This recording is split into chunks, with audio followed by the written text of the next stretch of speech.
Aries, welcome to my channel. This is going to be a look at the next 72 hours for you. We're going to be using 4 different decks today. Usually I do 3. I decided to include another deck so that we can get spiritual messages for you guys in there as well in the mix.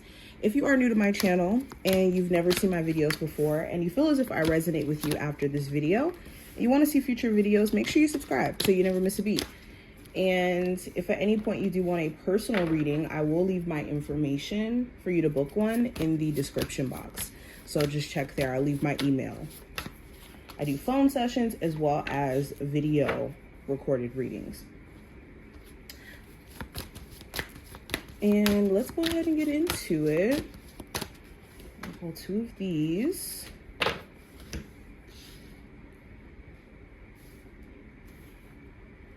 Okay.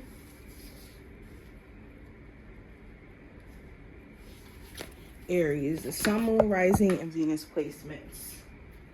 What does the next 72 hours have in store for Aries, Sun, Moon, Rising, and Venus placements? What does the next 72 hours have in store for Aries? All right, let's see. Alrighty, so first cards we're going to take a look at are actually going to be the messages from your spiritual team that you really do need to hear going into this time frame. So it says, consider the advice of a friend, but make your own decision. We also have, instead of trying harder, try differently. So during this time frame, there could be some advice that you do get that is helpful to you and could give you insight. But at the end of the day, with any decisions that you make during this time frame, it's really about making it because it feels right for you. And intuition wise, you feel led. So there's nothing wrong with having outside advice, but make sure it's not louder than your own intuition and your own sense of reasoning. Also, if there is things that you're working on during this time frame, it may not be a situation where you need to push, but you may need to try a different approach or try at a different angle, and you'll get different results. So a lot of you are going to be realizing that maybe a business isn't necessarily not savable or isn't, going to thrive. It's a situation where you may need to try differently in terms of getting your clients or getting your customers, or just how you're going about maybe marketing. Or instead of a relation, when it comes to a relationship, I'm sorry guys, I'm getting really tongue-tied.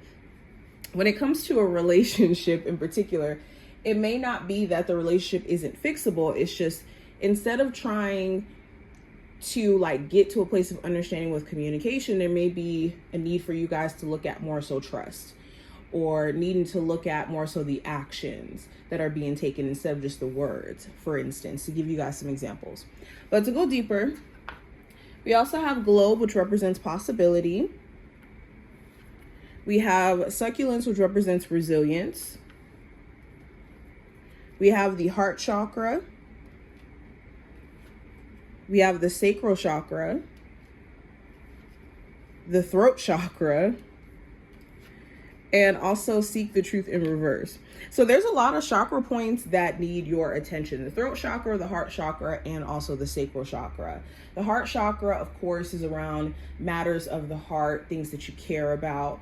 Also, where you find yourself emotionally invested, or making sure that you're doing things during this time frame that are in alignment with your heart in the purest intentions, and staying away from situations that don't feel that way.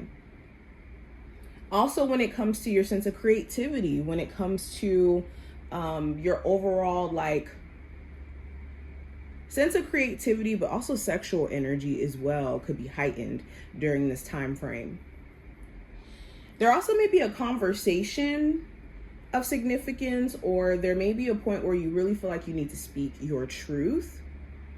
You will get a chance to speak your truth with the Throat Chakra coming up here. And if there has been blockages where, again, you've been biting your tongue or you've been holding back from speaking up for yourself, it's going to be one of those time frames where you don't feel like you can do that anymore.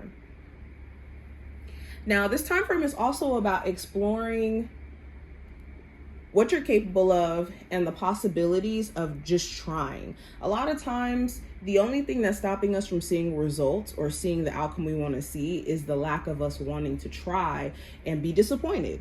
Who wants to try something or put themselves out there and it doesn't necessarily work? No one does. So that fear can be in the back of your mind and stop you from moving or taking action or even seeing progress, because the mind could want to self-sabotage to keep us small, to confirm what we believe. Now, going deeper, the first card we have is the general energy for Aries. We have the Ten of Swords. So the Ten of Swords talks about ending a period of depression, sadness, feeling down.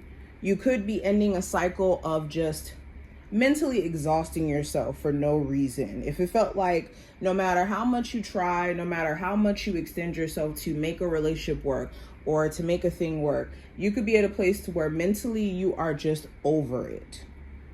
The Ten of Swords also talks about staying away or trying to protect your energy from individuals who have betrayed you. There could be someone who's trying to be cool with you, trying to be back in your energy, and they haven't necessarily been the nicest to you in the past or taking in consideration of your feelings in the past.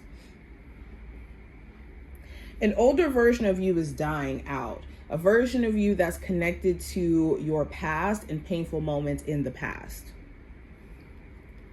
Now, going into career and finance, we have the Star card, which talks about hopes, dreams, wishes, and destiny. So there could be a lot of fated events that are taking place around either some sort of skill that you're learning that could make you some money down the line, or in terms of a job or your career as a whole. You also could be tapping into more of this hopeful energy with things that you're working on. There could be some sort of like fated opportunity that comes across your path, or some sort of fated conversation that gives you clarity in regards to your career. Or there could even be a confirmation moment that happens where it's like, okay, I really do feel drawn to this path and I'm not gonna stop until I actually succeed within it. Nice.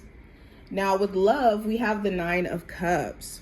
So for my singles, you could be in a place to where you're focused on being emotionally self-sufficient, kind of doing things that are centered around goals that you have, or doing things centered around self-care, self-love. You may have been in relationships in the past where you've poured a lot of yourself out and you don't really want to be in that routine anymore. So this is you spending time trying to pour into, like I said, self-care routines.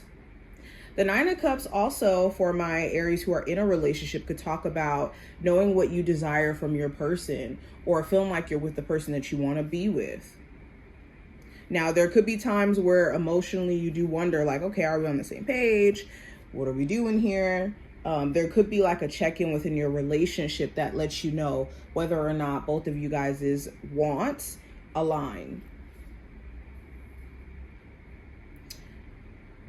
Some of you could feel like your partner does sometimes put their wants and their desires over what makes sense. And that could be something that annoys you and could be like a topic of conversation. Now, going into the advice, Aries, we have the Hangman in reverse. So this is a time frame where you don't want to sit in your thoughts or sit back. The Hangman in reverse talks about looking at things from a different point of view, a different angle. And this perspective allows you to be set free from certain delays or challenges. So if you do feel like, well, why is my career not moving? Or why is my love life not moving? Actively ask yourself, have you been putting yourself out there, or even been consistent or committed to the journey that it takes for you to actually see a shift in any area in your life that you genuinely want to see change in?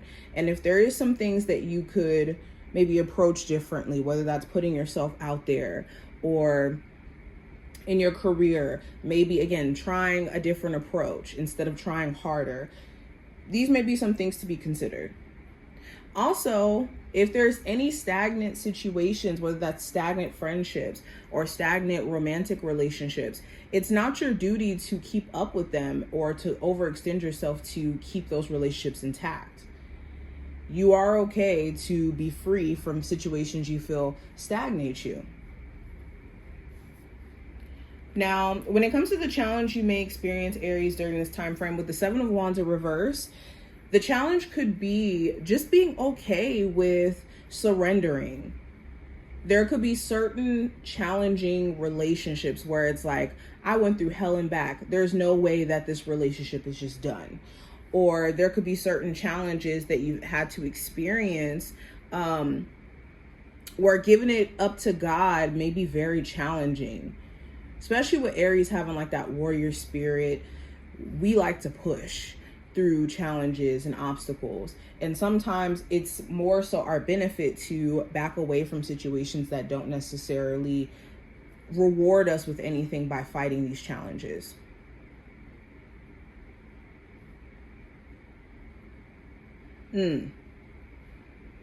Now, going into what I see for the outcome, we have the Wheel of Fortune. So the Wheel of Fortune talks about favorable change, and then again, destiny and fate coming into the picture.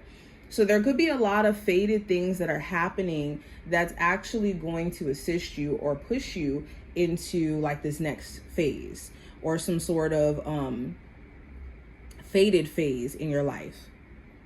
The Wheel of Fortune also talks about the wheels turning finally. If you were in some stagnant energy beforehand, you could start to see things moving, mainly energetically within you. I do see that shift happening internally and then externally. But Aries, this is what I see. I hope that this was helpful and did give you insight. And I will see my Aries in the next one. Bye, y'all.